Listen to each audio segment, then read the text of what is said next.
फलक नहीं थे, ज़िया नहीं थी, खला नहीं थे, हवा नहीं थी, नुजूम की ये सबा नहीं थी, सबा नबादे सबा नहीं थी, फ़कत वो ज़ाते अलूहियत थी।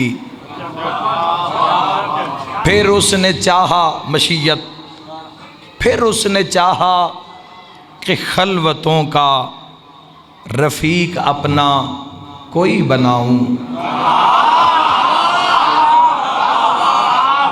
मैं उसके चश्मे हसी की लौ से, इतने पता लग जाना कितना पढ़ना है।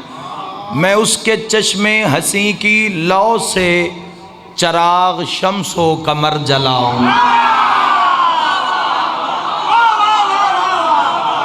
मैं उसके चश्मे पूरी अख दी ताकत नाल नहीं, लौ नाल, दीवे दे उत्ते लौ होंदी है ना, मैं उसके चश्मे हसी की लौ से चराग शम्सो कमर जलाऊं और उसकी जुल्फे सया का साया गिरा के वल्लैल को सजाऊं।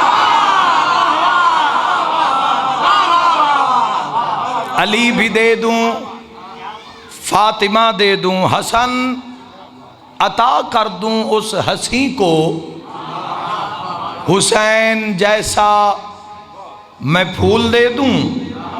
खालिक प्यादा हुसैन मांगे तो ईद के दिन मैं उसको अपना रसूल दे दूं। जैंद अली वहां में हद बुलंद करके हैदरी।